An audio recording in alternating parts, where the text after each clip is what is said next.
What's the story, everyone? Welcome back to Gaelic Games Fan TV. How are we all getting on? How is the form? So it's the hurling catch-up show.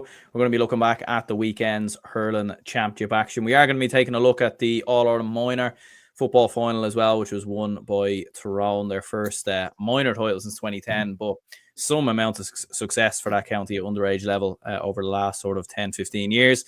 Be looking at for the games in ladies football as well, some big scorelines and big results there. And of course, we will be taking a look at Tipperary's win versus Kilkenny in the hurling championship. And that's all. We won't have any other games to discuss in hurling. We'll skip over Cork and Dublin.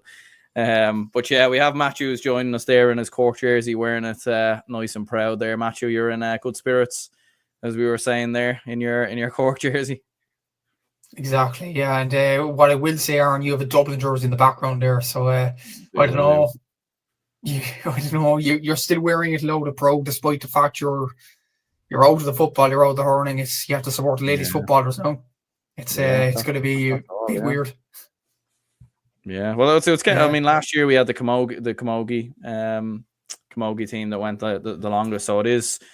Yeah, it's we're kind of getting used to that now. The footballers going out early, the hurlers going out early, but yeah, no, one hell of a weekend all the same.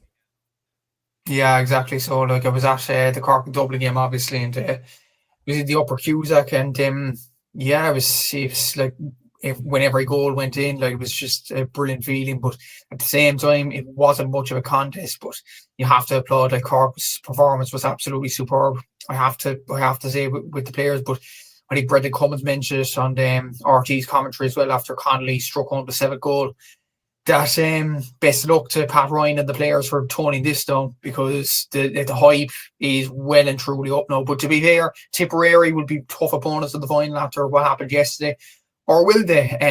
Will that story develop? We'll talk about that in a sec, but we'll see what happens. But for now, Tipperary are playing us in the final, and yeah, it's going to be a titanic battle. I don't think it will be as comprehensive as it was back in May in Páirc Uí Chaoimh, or April, should I say. But look, it should be a very, very interesting game, and looking forward to the All-Ireland final. But first, obviously, the football final the next few weeks, the LGF and Camogie, obviously, to finish as well. So yeah, still a bit of action to go. I know there's less games, but geez, we're getting to that stage now, Aaron, where we're going to the games with more in-depth analysis, and that's a good sign that we are coming towards the end where silverware will be dished out. Absolutely, yeah. Peter, as a commentator, just listening to Marty on the 6-1 News there, James Owen. James Owen's report is in, no official word if Kilkenny are going to object or appeal. Looks like the result stands.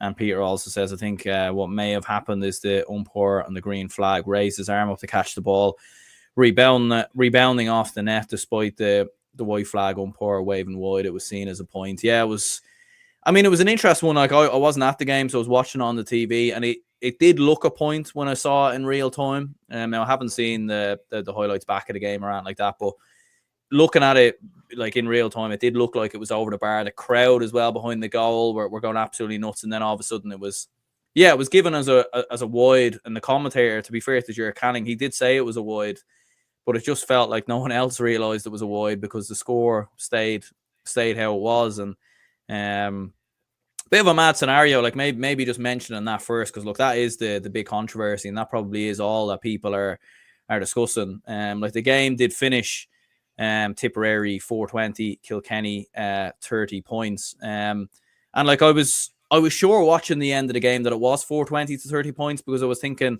it was wide. Like, it definitely was wide. And then I was thinking, was there another point there that I missed somewhere along the way? And it was like, because even to be fair to Ger Canning and the commentators, like they were saying it was a 3-point game, and I was like, I'm not too sure it is a 3-point game. I'm pretty sure it's 2 points.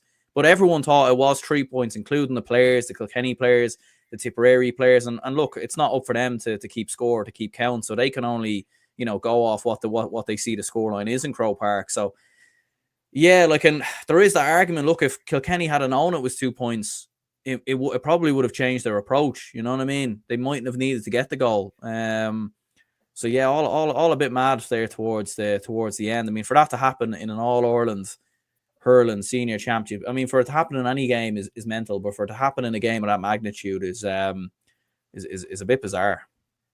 It is, and I said on Seamus's podcast last night that it's it's sort of the thing that you would expect. Like, I've been covering Cork club games, I think, for 2 or 3 years now, maybe even 2.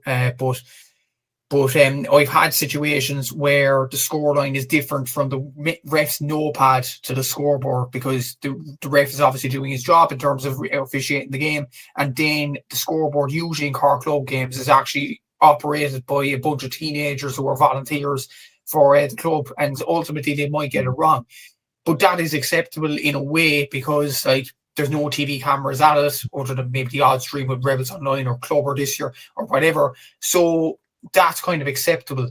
But for it to happen in an All-Ireland semi-final, where there's 2 big screens, where there's a scoreboard, where TV coverage is there, when it's an All-Ireland semi-final, the second most important game of the hurling calendar of the calendar year, it's bizarre. It really is.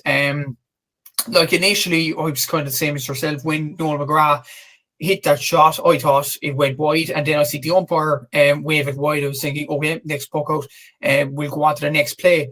But then the scoreline changed on RT, and I was like, what on earth's going on here? Like, seriously, did I miss something here? Did Noel McGrath's shot go over the bar? In hindsight, obviously, and the comment Peter Griffin is actually correct. The other umpire didn't signal a point. He went up to catch the ball. I don't know what genuinely what the umpire was actually thinking, because there's nothing behind the goal in Croke Park. So I don't actually get why he was putting up the hand, really. But look, that's just a human error. And then obviously the point went up. Kilkenny were trying for goals at the same time as well. But this is an important point as well, Aaron. Kilkenny were still, whatever way you look at it, 3 or 4 points down, 3 points down as it was. They still needed to go towards the end of the game. So I still think to push the onus on the referees or the scoreboard and say that Kilkenny deserve a replay, I don't think so, to be honest with you. And Seamus mentioned it last night. If the Kilmacud and Watty Graham's Glen game didn't go to a replay, this won't either. Simple as that. I don't think it's as serious an issue as that. And I think Joe Canning actually mentioned on a Sunday game as well at the highlight show that Paddy Doyle actually saved the GA's bacon in a way, because that block towards the end from John Donnelly's shot, if that went into the top corner, then we would have said, oh, there's a story here brewing. We might have to go to a replay next week. But in the end, it was a 2-point win for Tipperary, so you can say that it was deserved that Tipperary won the game, and you could wipe the slate clean there. And at the same time as well, it's worth noting, when Darren McCarthy got sent off, Kilkenny were a point up. So you could say as well that Kilkenny did badly in kind of managing the lead. But at the same time, it is bizarre that this sort of event did happen. And even, like, for me, putting up the stats at the end of it, Joanne, like, there was an advertisement, there was a break before the commercial break. Joanne Cantwell was actually saying on RT, we don't know the official score yet, we will get it in due course. Then the commercial break, obviously the ads roll on, and then after the commercial break, she says, now we have the official score, Tipperary 421, Kilkenny 30 points. And I was like, okay, fine, that's the scoreline. That's the scoreline, what they're saying. So I'm putting up the stats here. Then the statement is put out at 7:30. Like, Jesus, like, you know, it's bizarre. It really is that this sort of thing would happen. But yeah, it was just kind of a weird set of events, really, in terms of that. But in terms of Kilkenny potentially going for a replay, I don't think that would be fair. I think Tipperary won the game fair and square. Just leave it at that. And if anything, if the game is, you know, touted to be a replay, that's not going to do good for the preparation for the All-Ireland 30 final, especially for Tipperary, because they'll have other things in their mind as well. So hopefully this saga comes to a complete stop now in this week, Tuesday, Wednesday at the latest, and we can move on. Yeah, a little bit mental.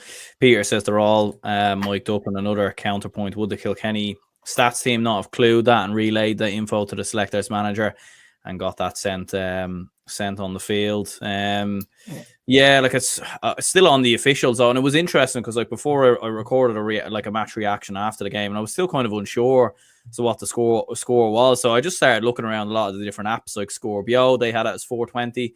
I think Tipperary GA and Kilkenny's official Twitter accounts both had it differently as well. So it was a little bit bizarre. You were like, there's definitely something mixed up here. But no, I do agree with you as well. I think a replay is too far, in my opinion, considering I know we got a replay for Offaly Clare, way back when, but probably a different time, a different era a little bit. I think replays, we didn't get a replay for me out in 2010. We didn't get a replay for Crokes, White Graham's Glen, as you said. I don't think we're going to get a replay for this one, and I don't think there should be a replay. And look, ultimately, let's not forget the score did affect both teams. Maybe Tipperary's approach would have been a little bit different if they had been only 2 points up in those final couple of minutes. Maybe they would have said, right, well, we probably need another point here. And look, maybe that would have changed the game a bit more because they could have lost the ball. Kilkenny could have scored. Look, it would have changed the complexion of the game a little bit. But I do think ultimately the scoreline did affect both teams. But I do agree with you as well. If Paddy Doyle hadn't have got that block at the end, Jesus, it could have been, we could have had all sorts of question marks and everything else had that not have, had that have gone into the back of the net. Dublin is great, says Kilkenny could not get a replay. Tip were by far the better team. A2 says some would say that's karma for Hawkeye debacle in the 2014 final. I was at the game and I swear the free was over. What game was that? Was that Kilkenny Tip in 2014? It was, yeah. And one actual correction on my statement there, Aaron, on my quote. It's actually Robert Doyle for Tipperary. Paddy Doyle plays for Dublin. Two Doyles, sorry. There we Robert go. Doyle. I'll blame you for that one. Yeah, thanks. But yeah, to be fair, Robert Doyle's new on the panel for Tipperary, so it's kind of easily going to mix them up. Paddy Doyle plays for Dublin, and they play in kind of a similar position around the right. So look, that's basically two Doyles, two defenders. Yeah, you can't get it all right there, but yeah, that Hawkeye thing, that was 2014, yeah. But wasn't that the right call? The John O'Dwyer one, the Bubbles free. Wasn't that the right call though?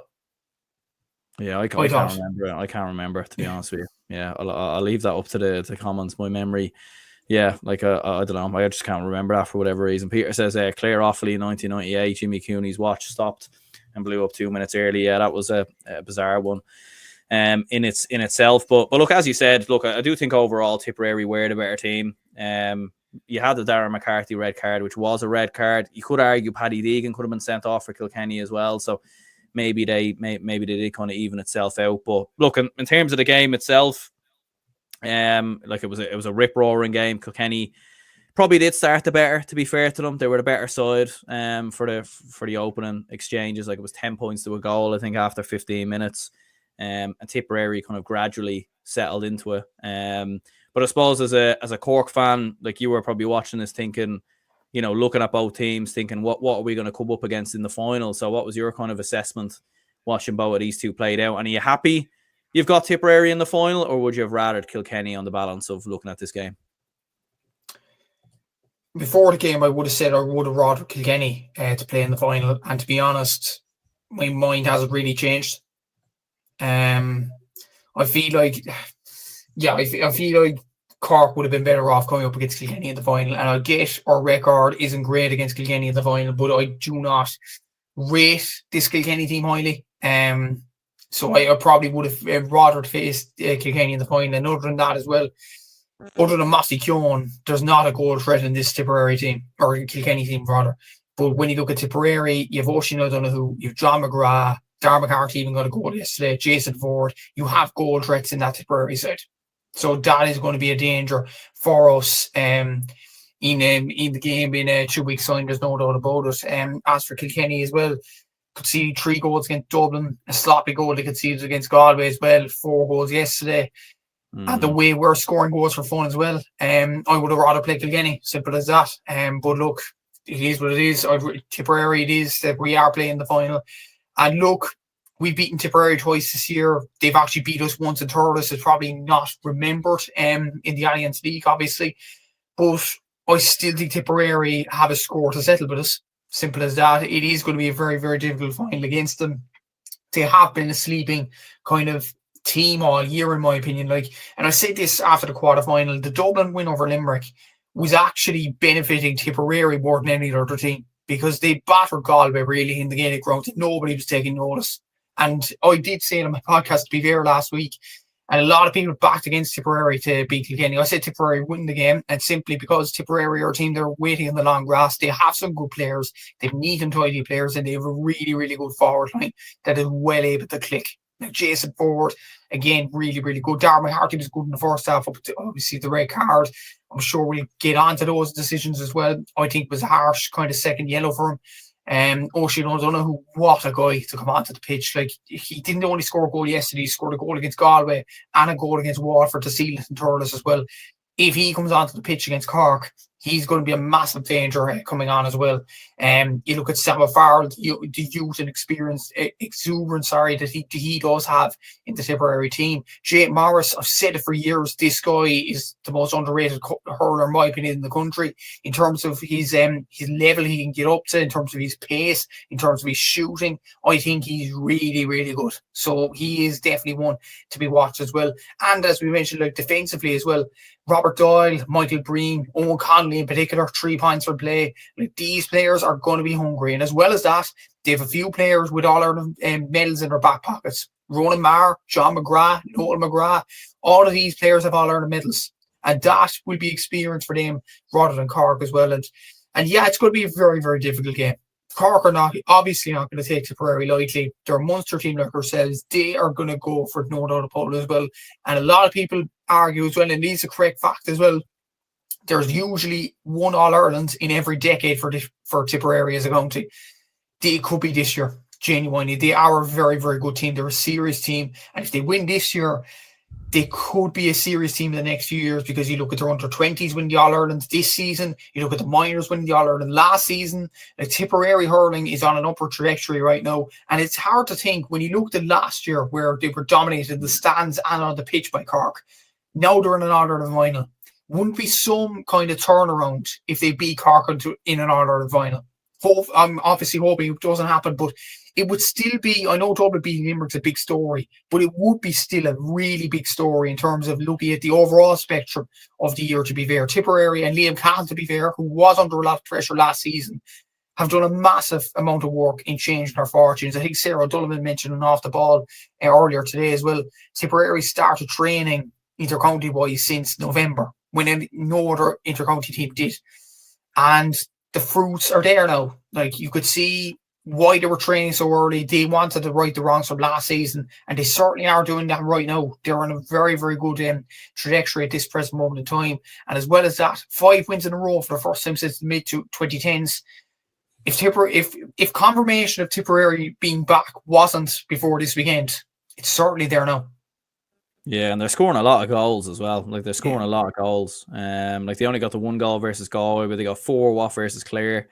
I remember, I think they got the 1 versus Waterford, 4 versus Kilkenny, a couple versus Laois, 2 or 3 versus Laois as well. So they're scoring a lot of goals. Look, I know Cork are scoring a lot of goals as well, to be fair. But Tipperary are looking very good in that aspect. And they seem to have, like, I think for years with Tipperary, there was always this talk of maybe them being too reliant on, you know, John McGrath and Jason Ford and these lads. And look, those lads are phenomenal hurlers, and they were brilliant as well. Like, it must be said, Jason Ford was phenomenal. But the complementary fact of those younger lads is just they have the perfect balance now. You have Darren McCarthy in the side, you've Andy Ormond, Sam O'Farrell, as you said. Like, these younger lads coming in, Oisin O'Donoghue as well. Like, they really are kicking Tipperary on, and it's, you know, it's hard to know.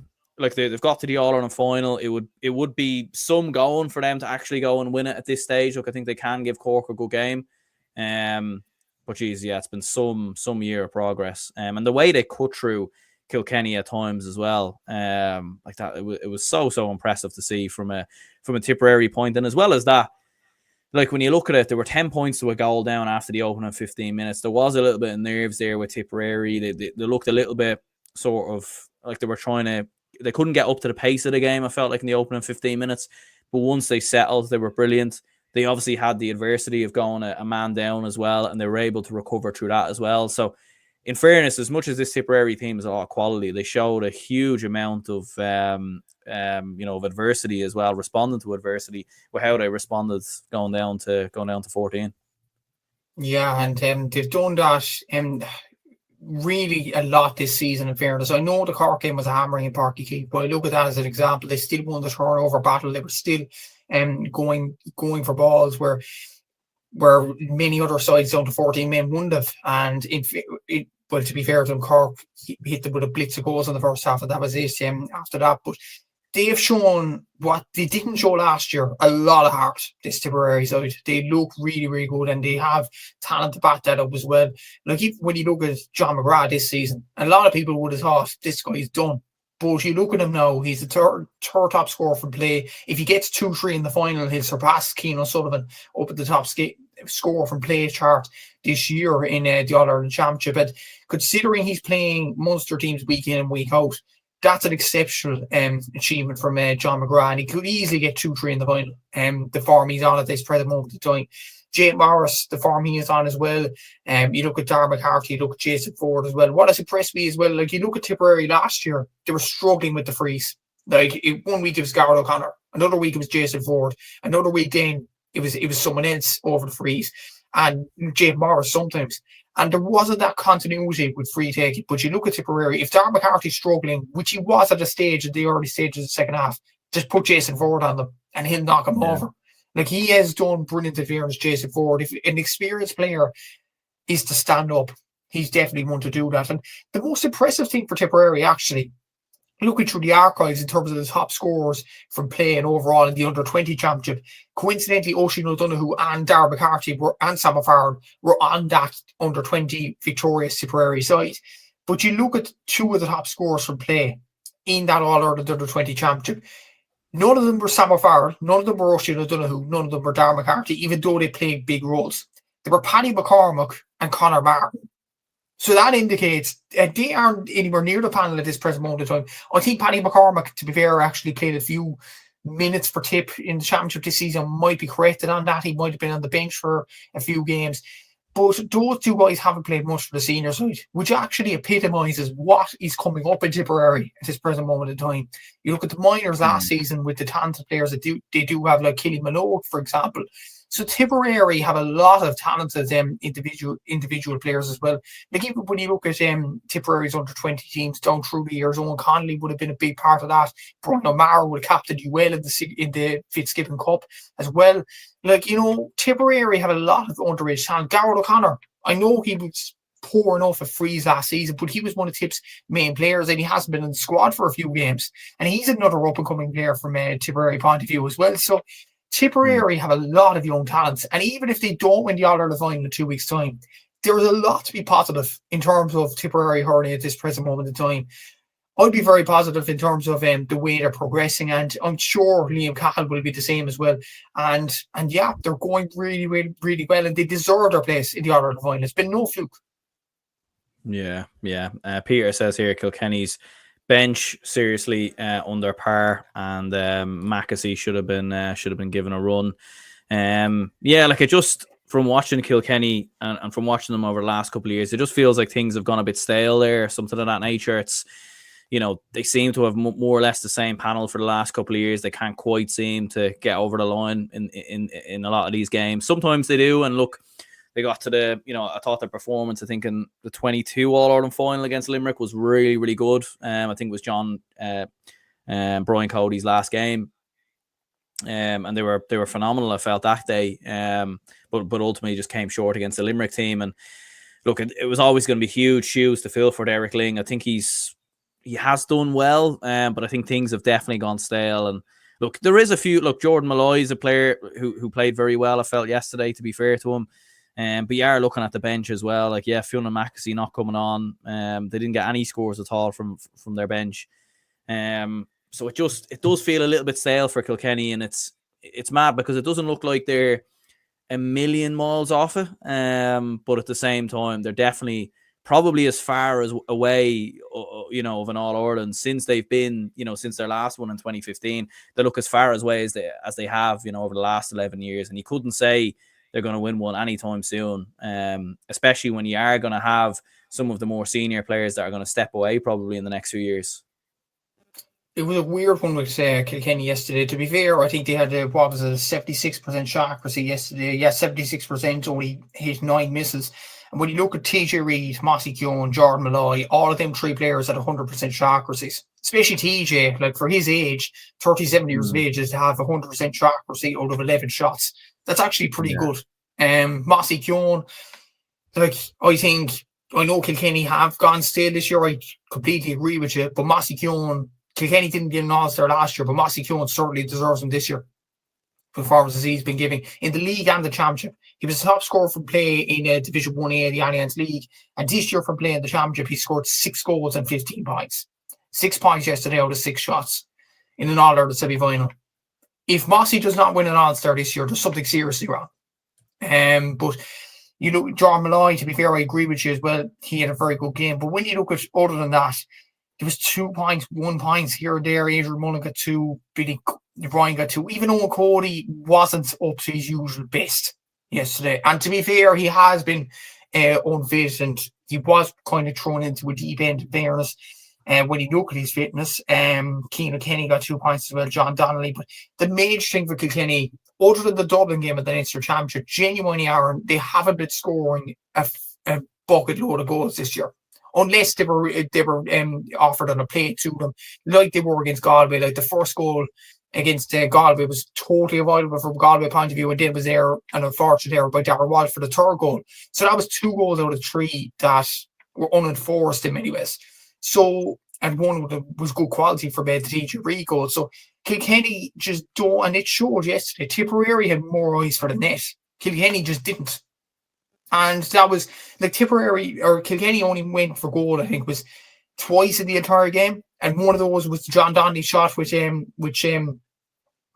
Doyle saved towards the end as well. So like Kilkenny just didn't have enough scoring opportunities in terms of goals, and it was just very, very unfortunate in terms of their development as well, in terms of getting goal chances. And you look at the bench players, as mentioned in the comments there. Billy Drennan, good point scorer, but has he really got a bucket load of his goals in his underage career, really, and club career? Not really. Fiona McAsey, absolutely excellent hurler for Kerry, and he has proven to score a lot of points for Kilkenny, especially the first game of the Round Robin series against Galway.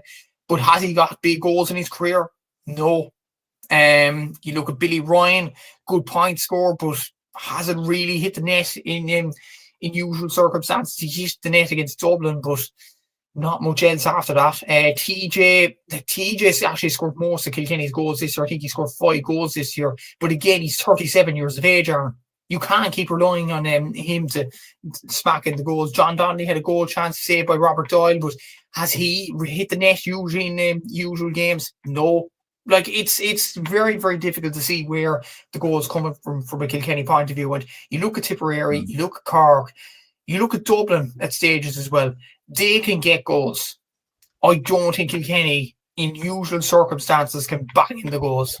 They're relying on TJ Reid too much, and Mossy Keown as well. Other than that, the goals are really drying up. And yeah, Seamus mentioned last night in his pod as well, they're missing like an Eddie Brennan type. A guy who's going to get in for the net for usual circumstances, but it didn't have the feel that Kilkenny were going for much goals yesterday until the end, when obviously they were desperate. Yeah. What you think with Derek Ling? Like a few people mentioned in the comments, maybe that he moves on and everything else, and yeah, it's like, I mean, they haven't, like as you said, they've got to in his 3 years, they've got 2 semi-finals and an All-Ireland final. Look, obviously they've had to come through Leinster, which, when you look at the standard of teams they've had to beat through Leinster, they haven't really had much opposition there. But what do you reckon?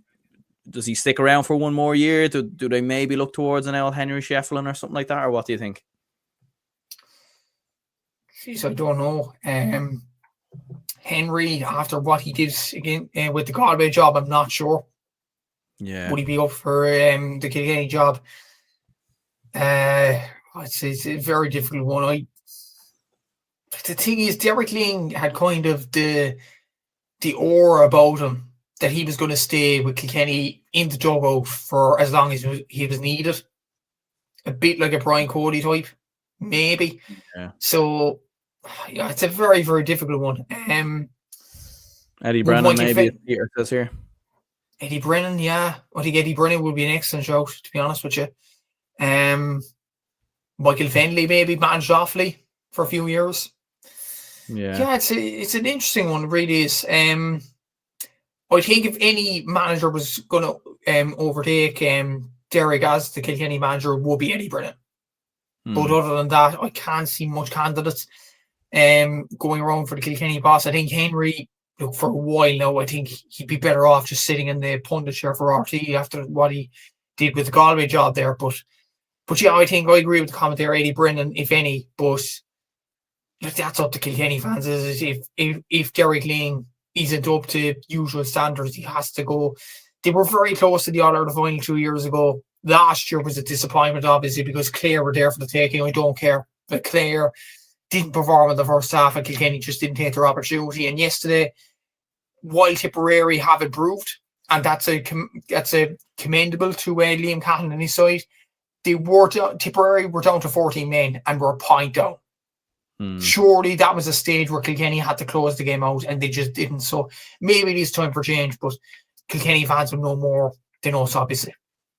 Yeah, absolutely. Do let us know for any Kilkenny fans who are tuning in. The other game, Cork 7-26, Dublin 2-21. Try my best not to speak about it, but look, we have to stay, somewhat professional and everything else. And look, to be fair, I'll say what I said in the reaction. Like, Cork were incredible. Like, there's no other two ways about it. Absolutely phenomenal performance. Like, it's a weird one because like Dublin lost by 20 points, and look, Dublin definitely didn't play to their best. There's no question about that. I think there's obviously certain areas where Dublin were quite poor, especially defensively, and probably the setup a little bit as well. But at the same time, like I don't think Dublin were terrible. You know, I've seen far worse Dublin performances down the years, but Cork were just so good, especially in that first half as well. Like there was a couple of goals and moments, like especially where I was in the alley watching the goals go in, and it was like we just couldn't compete with it. And Cork were just far too good. And I don't know where you rank that Cork performance, but that was phenomenal. I'll say this: it was the best in Championship 2025. And that's a scary prospect for Tipperary in the final if we are going to produce that kind of performance. Tip have performed well. This performance by Carr, yes, Dublin weren't at the races, but this was an absolutely exceptional display. 76% shot accuracy in this one, with more turnovers than Dublin. Again, that would have been a problem in the past few weeks, but we rectified that. Puck outs as well. Like we won 46% of Dublin's kick out puck outs. That was nearly 50%. Like that's pretty good. You look at the goal getting we were getting yesterday. The thing was like, and I've been crying out for this for Cork all throughout the year, to put away opposition. We have to be ruthless, and by God we were ruthless on Saturday. 7 goal chances, 7 taken with no mercy. Show no mercy to Dublin from the very off. Brian Hayes, absolutely superb. Alan Connolly. Funnily enough, Alan Connolly scored 1-7 in the championship up into this game. And then he's just randomly scores 3-2 in this game. That's a tally of 11. He got a tally of 10 coming into this game. It's like he just clicked. Everything kind of clicked. Patrick Organ was superb. Dar Fitzgibbon, best performance of the year, in my opinion, from him. Absolutely brilliant last season. He has been up to his usual standard this season, but he was absolutely superb. Declan Dalton, unreal. Robert Downey, superb at centre back. Sean O'Donoghue, give him an all-star now. Absolutely superb. Hasn't, probably has dropped a bit of bulk, but in terms of speed and defensive awareness, he's been absolutely superb this season. Niall O'Leary even hasn't been fully fit throughout the whole season after an injury he got in previous weeks, but he was absolutely brilliant as well. Owen Downey at full back, which just weren't allowing Dublin space. And to be fair, I think there was disappointment for Pat Roy, maybe the goals we conceded. Like the Keane O'Sullivan goal, the first half we gave him too much space. The second goal, we were just kind of switched off, and then there was a period where Dublin started to win turnovers. I was thinking, okay, is this game turning now? We have to stem the tide a bit. But then Tim O'Mahony just scores his second goal, and that's it. That's it. Game, set, match there. But look, it was an absolutely superb performance from Cork. Best performance of the year, as far as I'm concerned, in terms of a full 70-minute performance. This is what Cork fans came to expect, and they got it in spades. It was a brilliant showing, no doubts about that. And we're going to the final in a good state right now. And yeah, it was just a brilliant performance from the team as well. I know Pat Ryan was saying we need to be perfect in the All-Ireland final. If we're talking about near perfection, that was it on Saturday. We were just relentless. And Dublin just couldn't live with us in many ways. But what I will say from Dublin point of view, Aaron, if it's any consolation, Conor Burke I thought was brilliant around the middle. I thought Keane O'Sullivan 2-5 for play, 100% true accuracy was really, really good. And again, like Mossy Keown probably deserves an All-Star this season, in terms of his play this season for Dublin. But yeah, he just came up against a team that were ruthless on the day. And even when Andrew Dunphy and Conor McHugh, both your defenders, so the left-hand side came off in the first half, it just signals it just wasn't your day.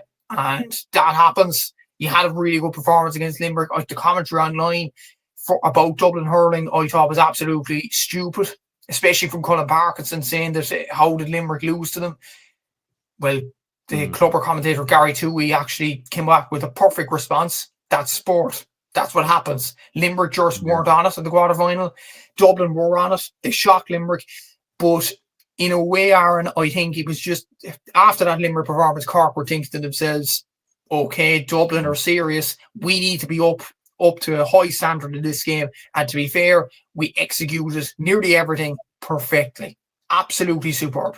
And look, we got the big win in the end, 7 goals, 20-point margin. I know Pat is asking perfection for the final, but you couldn't ask for much more than that out of a semi-final performance.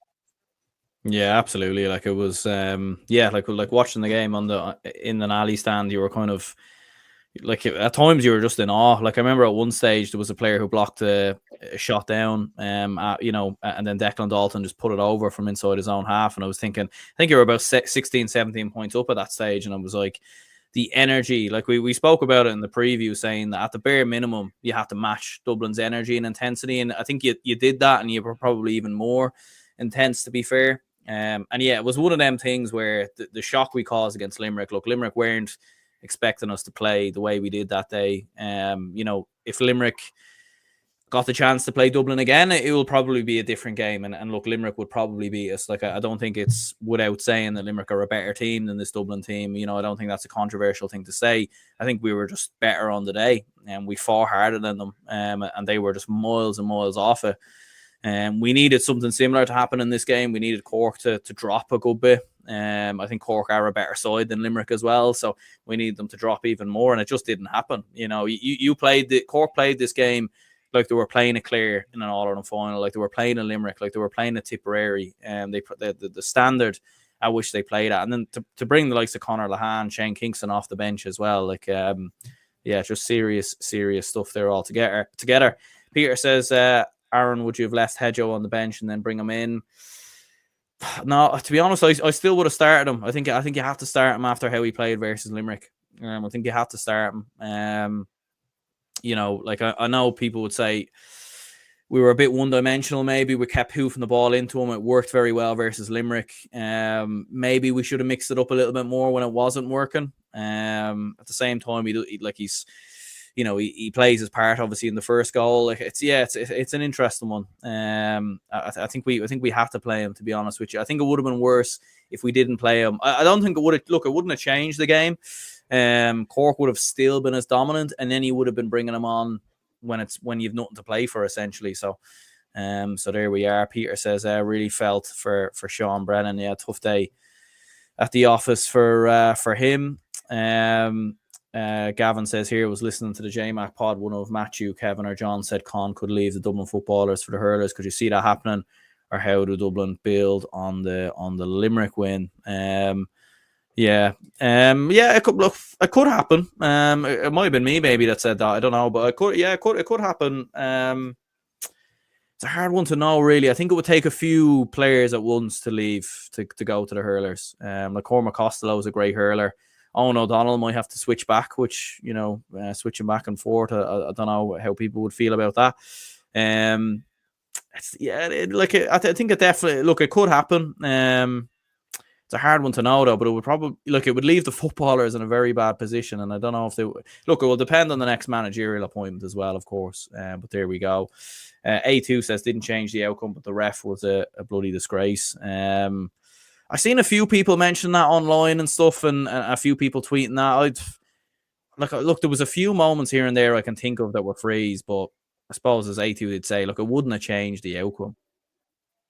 No, it wouldn't have. That's kind of a, especially with it being a 20-point margin, that's a stupid argument to make. Sorry, like, I think, no, the ref wouldn't have changed it at all. And if anything, he was actually kind of letting the game flow throughout the game. I think it was, what was it, overall for frees conceded for the teams, I think it was 18-11. So 29 frees, under 30 frees in 70 minutes of hurling, 75 minutes of hurling, whatever. So, no, he left the game flow. The referee, I think, is kind of a stupid argument to make, even though Johnny Ryan has got a bit of flack in fairness in the last few years, probably at times correctly so, but in this game, no, he didn't have any impact on the game at all, and he wasn't a disgrace whatsoever. Simple as that. Look, it's just the way it was. Cork were a much better team on the day, brushed under the carpet.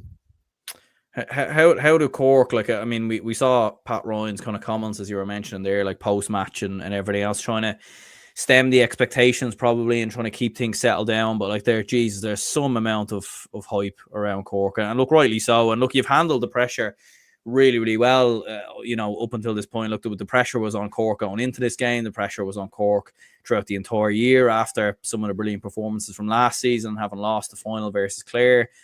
But yeah, like, there's some amount of hype and expectation. And even John was saying here earlier, if Cork go full gear in the final, it could be like the first 20 to 25 minutes in the 2008 All-Ireland final between Kilkenny and Waterford. And, like, I am seeing a lot of those comments. Now, not necessarily from Cork fans, to be fair, more so maybe from neutrals. But, geez, they're like, Cork are heavy, heavy favourites. And for a team that hasn't won an All-Ireland in 20 years, like, that's... that is some expectation and weight to kind of carry on the shoulders. Look, I think Cork can deal with it better than anyone. I think they've proven that throughout the year. But how do Cork manage those expectations now over the next few weeks? In terms of being like a Waterford Kilkenny situation or a Limerick Cork situation from 2021, that's nonsense. Nonsense, absolute nonsense. Ronan Maher has an All-Ireland medal. John McGrath has an All-Ireland medal. Noel McGrath has plenty All-Ireland medals in his back pocket. He has 3 All-Ireland medals. Not one of this Cork panel has an All-Ireland medal. So the experience of winning All-Irelands is with Tipperary. Like it or not, it is with Tipperary. So there is still a lot of pressure on this Cork team. And you've seen the vengeance for Tipperary players. After a lot of people backed against them during the week in the semi-final against Kilkenny, they still won the game. So I think it's kind of disrespect, and this is coming genuinely from Cork, man. It's disrespectful to Tipperary. They're here on merit. They are a really, really good team. Yes, we are favourites, but we don't have an All-Ireland medal in our back pocket. There is still going to be a lot of pressure on this team to get over the line and break that glass ceiling. And let's not forget, other than this Dublin game, we have performed, I would say, average enough in the championship this season. So there's no guarantee we'll put up this performance again. Maybe it'll be a flash in the pan. What's absolutely certain, the players have to put in 100% in terms of performance level to beat Tipperary. They have to.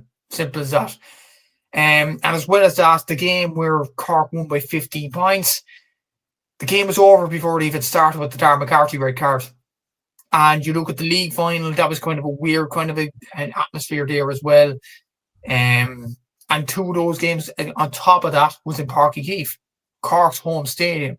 This is Croke Park now. This is a totally new game. Those games are in the past. This is a totally new game. It's an All-Ireland final.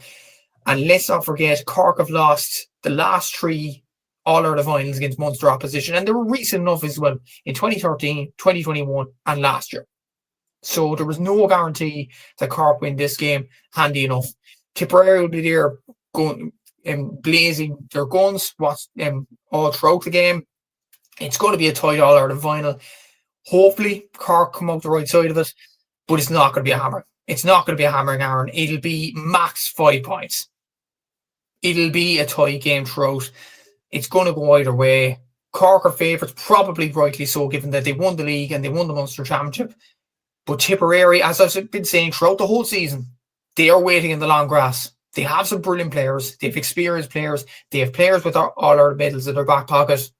They have the experience. They have the know-how. Tipperary are waiting in the long grass, and people need to realise that. Yeah, no, absolutely. I agree with you there. A2 says we'll suit Tip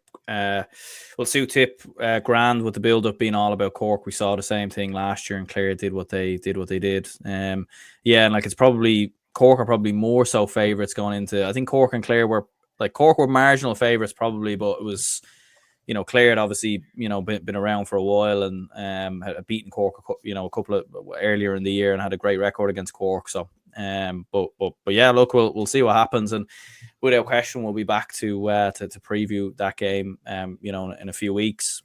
Peter does say here, a year too soon for Tip, and Gavin says, I know Tip have All Irelands, but it was a while ago. Like, they weren't in Croke Park in 5 years. I know Cork don't, but I feel Cork have been in All Ireland finals more recently. Yeah, look, it's an interesting point. There are a lot of young players, and I think you saw some of the inexperience with Tipperary a little bit in the semi-final versus Kilkenny, maybe with Darren McCarthy's red card and everything else. But look, we'll wait and see. Obviously, when that final comes around, and no doubt it's going to be an absolute blockbuster.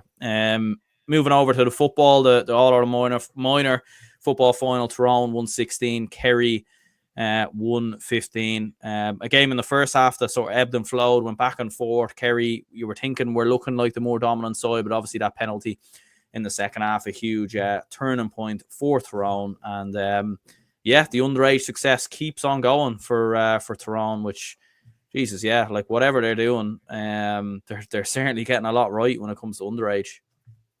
Yeah, exactly. So this is the 6th county to win an under-20 and minor double. All Ireland stats. That is an interesting enough stat that only 66 sides have done it in years gone by. The last side to do it was 2019, the Rebels. So I'll put it that way. Just a warning shot for Tyrone. You look at where Cork football is right now, but look, I think Tyrone will manage it a lot better than we have. But that's another situation. But in terms of this final, I have watched both of these teams in the flesh before the final. They both played Cork. I would have said Kerry would have won it marginally during the week, simply because I thought Kerry had a lot more technical footballers. Tyrone had a lot more bulkier players in a way. And it was an interesting kind of dynamic who would win the game, but it was tight. It was a tight and tenacious battle throughout. And in the end, it was Dermot Martin that got the winner, the guy who actually was a life-for-life replacement for Joel Carr for this game. For context for our listeners, Joel Carr wasn't allowed to play in this minor final, despite scoring 2 goals and 14 points up until this final, because he transferred to West Ham United in the Premier League. And West Ham United didn't allow Joel Carr to play in this final. So Tyrone were forced their hand. They had to play Dermot Martin in this one, and he got the winning point, including 3 points himself as well for play. So not a bad replacement to come in, I have to say. And even then, Owen Long got 5 points. Peter Colton 1-2. And just a word on Peter Colton, Aaron. I don't know, have you seen the size of this guy? Reminder, he's 17 years of age. This guy is going to be a big, big star for the future. His strength, his size, his football ability. Wow. You know, he's just an absolutely incredible athlete. James Mulgrew with 3 points in this one as well.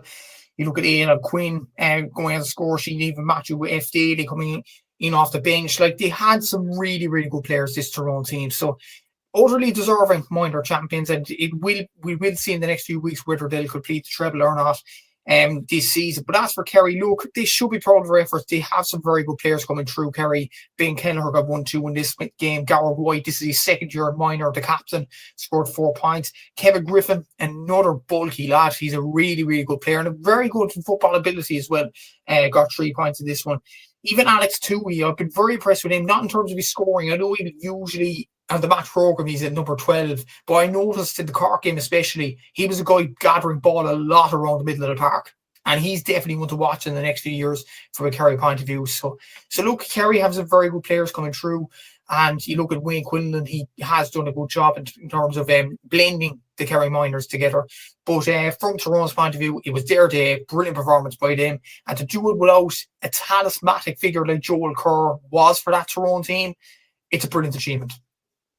Yeah, no, absolutely. A tremendous achievement from a Tyrone perspective. And as you said, yeah, Peter Colton, like, yeah, the absolute size of him, like an absolute unit, to be fair. And you know, getting on the end of things, setting up scores as well. Looks like a phenomenal player. And Tyrone, Jesus, like, I mean, especially when you look at it, the under-20 success, like what they won the under-20 All-Ireland this year, they won the under-20 All-Ireland last year. They've continued, like you're seeing some of the young players in the Tyrone team now who haven't even, you know, they were another group from a couple of years ago, the likes of Rory Canavan and these kind of lads. So I mean, Jesus, like, I mean, Tyrone are bringing through some amount of players at the moment, and you know, like don't get me wrong, underage it doesn't always translate to senior success. But like when you have that amount of underage, like it kind of reminds me a little bit of Dublin, sort of pre 2013, a little bit 2012, when we started winning a lot of minors and under 20s around that time. And we had a couple of different teams that we could select from. Now, I'm not saying that the Tyrone footballers are going to go on and achieve that same level of success that a lot of them lads went on to do, but it is quite similar in terms of looking at it. And it definitely should be quite worrying, I think, for you know, for a lot of other counties around Ulster, and certainly for anyone who you know, who are rivals with Tyrone. What's scary about this is not even mentioning that I said Peter Colton or Rowan Long or James Mulgrew. You look at Tyrone's senior panel right now and the age profile that's there. Forwards, first of all, Darragh Canavan, Rory Canavan, Owen McAlone. McCurry obviously is towards the end of his career, but is still a very good player for now for Tyrone. You look at the under-20s, Rory McCullough, like all these players as well, like they have an excellent future. Joey Clark, who's the centre back of that under-20 team and the captain, they have some excellent talented players all over, like minor, under-20, senior as well. And that is a scary prospect for everybody. And you look at seniors at the moment, they're managed by Malachy O'Rourke, a guy who is a shrewd operator, I would say, in terms of nourishing talented groups. He did a very good job at Monaghan. He did a good job with the Golden Crop at Watty Graham's Glen in the Derry Football Championship. He has a history in developing a promising team into being an excellent team in playing their max ability.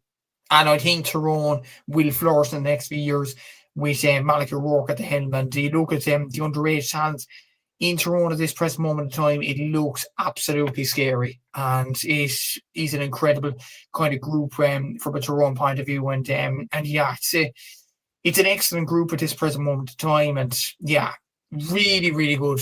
Conor Owens is another player as well, who's a very good forward. Look, Tyrone have some excellent players, and it's going to take a super kind of county, maybe Kerry, who do have tradition, to kind of stop this Tyrone juggernaut at this present moment in time. But they look to be in a serious way at this present moment in time, in a good way, obviously. And yeah, Tyrone football is here to stay. They look in serious fettle at this present moment in time, and yeah, the future looks really, really bright for them. Yeah, no, absolutely. Like, and they could become the first county to win the treble since Kerry in 1975 as well. So could be absolutely incredible if they do that. And to be fair, probably do want them to beat Kerry next weekend as a Dublin fan. But yeah, winning the treble would be absolutely mental. Gavin says Tyrone always dominate under 20. It's scary to think that they could take over the minor championship too. Wonder if Joel will be allowed to play for Tyrone when West Ham get relegated to the championship next year. Yeah, to be fair, I mean, I don't think he's going to go into the senior team with West Ham now. But yeah, just on that though, like that's like, I don't know, like I know it's professional football and everything else, but like he's a young lad. I mean, he's not. I don't know. Like I maybe I'm a little bit ignorant here, but I don't know how good he actually is at football or soccer or whatever you want to call it. Like if he's, you know, this absolutely generational player and they want to keep him fresh, maybe fair enough. But yeah, I don't know. That's that. I think to stop a lad playing in an All-Ireland minor final, do you know what I mean? It's, yeah, I don't know. I don't really like that, to be honest. But look, you know, maybe that's just how it is. Yeah, exactly. It was kind of a funny situation actually with Joel Carr, and the funny thing is actually the guy is 16 right now, so he actually has another year of minor left next year. Yeah. And he scored 214 for Tyrone this year as well. So no, it's a difficult situation. Then again, Aaron, I think it's tough on the lad to not play a minor final. Obviously, he would have dreamt of it as a young boy. Probably he would have gone think in the realistic kind of option, play inter-county with Tyrone, maybe soccer is going to be too far, but it turns out he's a pretty good talent. But at the same time, you have to take it into West Ham's shoes as well. They are a professional football club, a really good club at that as well. They're mid-table in the Premier League. Like this is one of the biggest clubs. I know we talk about Liverpool, Man City, Man United, Arsenal, but like it or not, West Ham are one of the biggest clubs in England and around London as well, the capital of the UK. So, look, I could see it from West Ham's point of view. They don't want the guy to get injured. I know a lot of people are mentioning Kevin Moore playing from the same time as even he was playing Dublin Senior, and he was playing won an All-Ireland with Dublin Seniors, and then was playing with Manchester United and all that as well. But there was no like internet or TV cameras back in the 70s. As far as I know, anyway. Different era. Exactly. Yeah. So West Ham would have got people spying on the All-Ireland minor final. They do have that kind of thing in their locker as well. So look, I think from their point of view, they didn't want Joel to get injured as soon as he came for medical or whatever. So it is a professional sport. Best of luck to him and all that as well. But I think every minor football fan would have wanted Joel to play in this final. And look, it didn't happen, but that's the way it is. Yeah, and to be fair, look, I mean, to have the opportunity as well to go over there and sign for a club like that, there was probably some sort of ultimatum there, but I think, you probably would say he made the right decision, to be fair, because it is a kind of once in a lifetime kind of opportunity that a lot of people don't get. Gavin says Division 2 will be a great place for Tyrone to bring in young talent as well. Yeah, absolutely. I think, we've saw a lot of teams down the years actually benefit from playing Division 2 football, from being able to bring through young players. And I think that actually could suit Tyrone as well. But there we are. Looking at some of the results in the Ladies Football Championship, we Dublin 3-15, Cork 7 points. Very, very dominant victory there from a Dublin perspective, albeit a couple of the goals came towards the end of the game. But look, you beat us in the hurling. We have to do, we have to get you one back in the ladies football. But whether it softens the blow, I'm not sure. But look, a big result for Dublin nonetheless. Yeah, huge result for Dublin. This game was 1-6 to 6 points at that, or 1-6 to 4 points at half time. Then Cork got back to a 3-point game. They were thinking, can they do it in parallel park? But just Dublin were way too good in the second half in particular. Hannah Third 1-5, Kate Sullivan player of the match and 1-3. Sinead Golder got a goal as well. For the second goal, I honestly don't know what Sarah Murphy, the Cork goalkeeper, was doing up there. I know they were kind of chasing the game, but it was kind of desperation stuff at that stage. But look, context is needed here. This is a Cork ladies football team that is in transition. They have new management in with Joe Carr, James McCarthy in the background team as well. And look, it was going to be a difficult year. They were in Division 2. They got out of Division 2 comfortably, which is a positive. Like you see with the men's footballers in Cork, the longer they were in Division 2, the harder it was to get out of it. So at least the ladies footballers got out of it straight away, which was a good thing. Then in the Munster Championship, obviously losing to Kerry and Waterford would have hit the group. I'm sure Kerry, they competed well at stages, but ultimately conceding too much goals, and that's probably been their Achilles heel. And then against Mayo, they won that game. I know Mayo are not so good themselves, but Cork went out to Castlebar, not an easy place to go, and got the win there. Look, it's a progressive year. When you look at the retirements from Cork down through the years, Ciara Sullivan's gone, Derna Sullivan's gone, or the Finn, or the Farmer. All of these players that would have had All-Ireland medals and would have been experienced players in the panel have gone. Like, you look at the Cork panel right now, it's only really youngsters. The majority of youngsters or players that have come back into the panel after years away, like Anya Terry O'Sullivan, for example, who's coming to try and help the panel in their way. But you look at Cork scores, even Katie Quirk, Laura Manny and Maura O'Connell were only 3 scores, and that just isn't good enough, unfortunately. But look, they are a work in progress. The management team have been saying this throughout the whole season. They will build for next season. They aren't up to Dublin's level. That's just the reality of it. But as for Dublin, they go into the All-Ireland semi-final against Galway now, which will be difficult for the Dubs. But yeah, with Hannah on top form with Kate Sullivan there as well.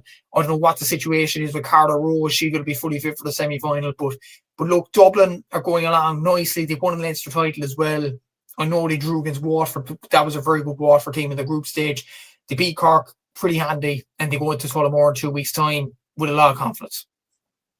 Yeah, Gavin says surprised they haven't played in the Camogie, played in the 3 other codes. Yeah, well, Play in the league.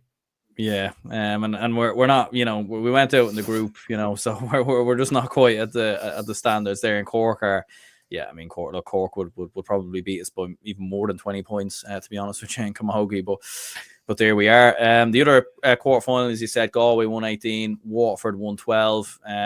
Galway starting really, really strong, scoring 1-4 in the opening kind of 10 minutes or so, and Waterford were really kind of playing catch up after that. But yeah, big result for Galway in the end. And fairness to Waterford, look, I mean, to have conceded that much early on, this could have been an absolute hiding. And look, they did their best to kind of make a bit more of a game of it after that, but comfortable enough, you would say, for Galway here. Comfortable. It was probably the tightest quarterfinal of the weekend, but as Liam White usually says in our podcast about Waterford LGFA team, they have done well this year in terms of performances, in terms of finding talismanic players in their team, but I think they'll be sick of hearing more victories.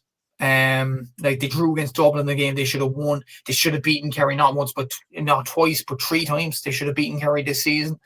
And against Galway, just the game got away from them, unfortunately. Kate 7-1-6, Olivier Dibley 4 points.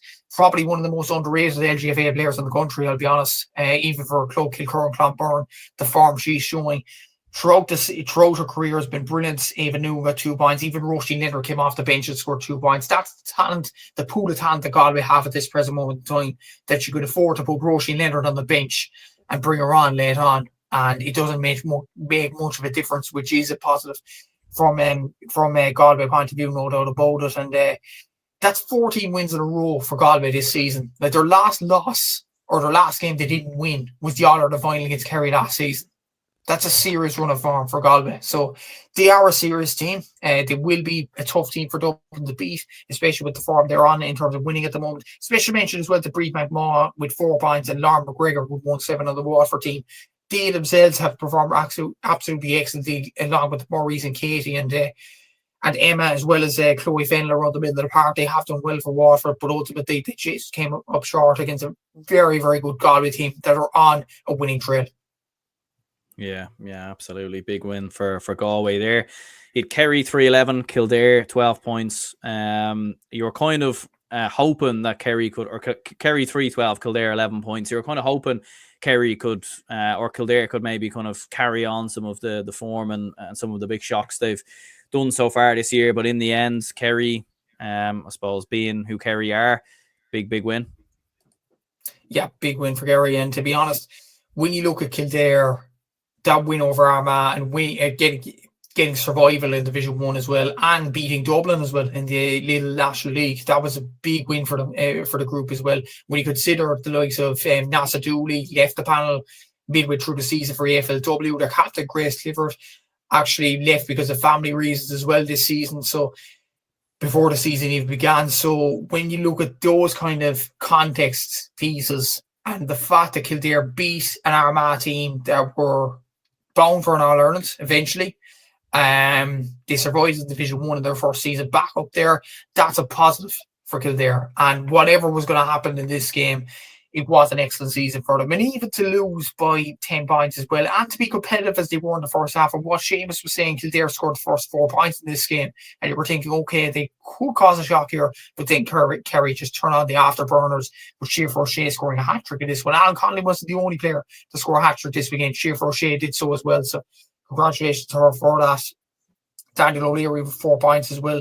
Special mention to Alana Prizeman for Kildare, who really kept them in it with 7 points, 2 for play. So good performance from her. I think from a Kerry point of view, they'll be happy to get to the semi-final. But what Mark Burke, I think, would be disappointed with is the lack of talismanic scores other than Daniel O'Leary and Siobhan O'Shea. Like Siobhan scored 3-2, Danielle scored 4 points. No other Kerry player in this game scored more than 2 points or over, which is a concern for Kerry moving into the semi-final against Meath. So Kerry will have to watch themselves, I'm sure, in the semi-final. I'm sure they want to improve in their performance. As for Kildare, they would have been happy with their year no matter what happened in this game. They just fell short. I'm sure if Grace Clifford comes back next season, if Nasa Dooley plays a bit more part in the season next season, they will be a lot better, and that will be ultimately a good thing for Kildare ladies football. Yeah, absolutely. With Meath 217, Tipperary 1-6. Very, very dominant win there for Meath, and after a difficult couple of seasons, Meath back in the hunt again. Like Vicky Wall scoring 1-2, Emma Duggan with 2 points there as well. So Meath looking good and definitely still in the mix. Yeah, and they really had this game wrapped up by half time. And when you look at Meath reaching All Ireland semi-finals, I think since they got promoted, they've reached to senior. They've reached 3 All Ireland semi-finals, including this one. The previous 2 ones they won the All Ireland. Yeah, could lightning strike again. Like it's interesting there, but to be fair, Meath have done really, really good. They are bringing the experienced player back into it. The likes of Avie Cleary, the likes of Sean Ennis this year as well, and Vicky Wall herself with 1-2. As you mentioned there, Emma Duggan's playing a lot more freely. And you look at other players like Niamh Galogly got 1-2, Ciara Smith got 3 points. So they are performing well. And when you look at even during the game, Monica McGurk, the goalkeeper, actually came out of the second half to add a bit more experience to the panel. And then again, Robin Murray, the replacement goalkeeper, has actually performed really, really well up until this stage, both at O'Connor Cup level, at colleges level, and for Meath as well. So like, there's an argument you don't need to change the goalkeeper there. So Meath are going along very, very well at this present moment. I think they'll be happy with the way they're going and going to the semi-final against Kerry with Vicky, with Emma, and with the younger players coming through as well. They'll be very, very happy in the way they're developing. For Tipperary, Ash Maloney got 1-1 in this game, and ultimately, if Aisling is not scoring enough for Tipperary, that was it. But to be fair, like Kildare, Tipperary reached their first All-Ireland quarter-final in ladies football since 1980. This weekend. So look, that's an achievement in itself, to be fair to them. They should be very proud of their efforts. And just on a side note as well, from a Tipperary point of view, to schedule the hurling and the camogie on the same day as the LGFA. Why? Like, it's just, I mean, a bit of common sense. Could you not have put the Kildare and Kerry game on Sunday evening and put Tipperary and Meath on Saturday evening? Common sense, like. Seriously, like, I mean, putting the camogie and hurling on the same day in terms of Croke Park, that was common sense. Well done. But put the LGFA on the Saturday just to give the Tipperary ladies the support they deserve for reaching a quarter-final for the first time in nearly 45 years. I mean, that's scheduling, Aaron. It's a disgrace, really. Yeah, no, it is. And unfortunately, like, this is just... You know, you think they're learning and everything else, and you think we're going in the right direction, but then when we start seeing this crack again, like, I mean, unfortunately, common sense just never seems to be a thing within the GAA when it comes to this kind of thing. No, it doesn't. And look, they didn't get enough support. I don't think it would have changed the result. I think Meath are a better team than Tipperary at this present moment of time, and they are performing better. But in terms of getting the support that the ladies deserve at Tipperary, it's an utter disgrace as well. And yes, it was great the camogie team got their support. They deserved at Croke Park, especially for the extra time period. But yeah, it was just unfortunate that the LGFA players didn't get to see. Yeah, absolutely. Yeah, disappointing stuff there. And speaking of the camogie, Waterford 220, Clare 210. Big result there for Waterford to put themselves into the semi-final. They'll play Cork in a couple of weeks' time. Big result for Waterford. Big win, and your thoughts on it? Again, another kind of fixture clash. The Waterford LGFA team were playing Galway on Saturday afternoon, and the camogie team were playing at near the exact same time against Clare. Like, there's an easy switch there. Like, put the Waterford and Galway LGFA game on Sunday evening, and put Tipperary and Meath in the afternoon on Saturday. Problem is all. I mean, it's ridiculous. But look, in terms of this game, Niamh Rockett absolutely superb with 111 in this one, 1-5 for play. Annie Fitzgerald's goal just before half-time really kind of got Waterford back in the driver's seat. To be fair to Clare, they really performed well in the first half. Annie O'Loughlin got 2 goals to really stir the pot a bit in terms of a shock. I thought Clare, this was a game where Waterford would roll all over them easily, but I thought Clare, to their credit, they did perform well at stages in this one. Clare Herrer got 3 points in this one as well. Zian Splan got 2 points. Jennifer Daly got 2 points. So Clare deserve a lot of credit for them, the showings they got. But Abby Flynn, Beck Carr, and Lorraine Berry did very well for Waterford. 220 to 210 win. They'll be very, very happy with that. But then at the same time, their semi-final draw, it's against Cork. I'm sorry, but it doesn't look good for the Waterford Camogie team going to the semi-final. I think Cork, they look really, really good at this present moment of time. And yeah, it'll take a monumental Waterford performance at the semi-final in 3 weeks' time to beat this Cork team. But ultimately, good display for Waterford. I think that's their first win in Croke Park in a long while, if any. So look, very good display for Waterford to get that monkey off their back and get to the All-Ireland semi-final. Absolutely, yeah. And the other game was Tipperary 122, Kilkenny 19 points. Extra time was needed for Tipperary, but they did prevail and get the win. And they'll be going into the semi-finals playing Galway in a couple of weeks' time. So, yeah, massive win there for Tipperary. Yeah, really good win. And I suppose there was a bit of controversy in this one. Kilkenny and Tipperary controversy. You never know. Like, yeah, it's the same thing, but the scoreline was 19 points to 17 in extra time, and Kilkenny were given a penalty. But the context in this, Cueva Carr Murta, the Kilkenny substitute, actually had the ball in the back of the net for a goal. It would have made it 119 to 17 points, but obviously the ref didn't give advantage, called back the penalty, and Aoife Prendergast missed the penalty for Kilkenny. And then Tipperary run home with 1-5 without reply. Look, I will think, there wasn't much complaints about it, which is commendable, obviously, to Tommy Shefflin, the Kilkenny manager. There was no complaints about it, but at the same time, you have to allow advantage there. Simple as that. Like I don't know why you don't, in terms of a goal scoring opportunity like that. But ultimately, Tipperary, they didn't perform to their utmost best in this one. Kilkenny, being the underdogs in this one, performed very well in terms of, and when the context is everything. Miriam Walsh retired, Grace Walsh retired, Julianne Malone wasn't available for Kilkenny this season. Denise Gall went abroad. A lot of players missing for Kilkenny, whereas Tipperary had, other than Cottevan, they had their full panel available.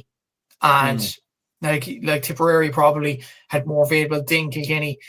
They still needed extra time to beat them. Clodagh McIntyre scoring a superb goal in extra time to get Tipperary eventually over the line in this one. But look, Grace O'Brien had a good performance with 9 points in this one. Casey Hennessy and Jean Kelly off the bench with 3 points each. Queeve McCarthy, they got the player of the match from RT after the game with 3 points from wing back. That's a good performance from her as well. But look, Kilkenny, like Katie Power got 4 points for play. Laura Murphy, brilliant performance with 5 points for play. Aoife Prendergast with 7 points. So Laura Green with 2 points for play as well. So look, Kilkenny will be happy with their display. Ultimately fell short though. Tipperary into the semi-final against Galway, which they will fancy their chances, I think, Tipperary. And Dennis Kelly, he's been wanting Tipperary probably to get a notable win over a big dog like a Kilkenny, like a Galway, like a Cork, and they got over the line in this Croke Park game. So that might give Tipperary the confidence they need to push on in the Camogie Championship. But a good win for them. Probably a better performance needed against Galway. But look, they're over the line. They're into the semi-final. They won't care about the performance now. They just need to prove in the actual semi-final.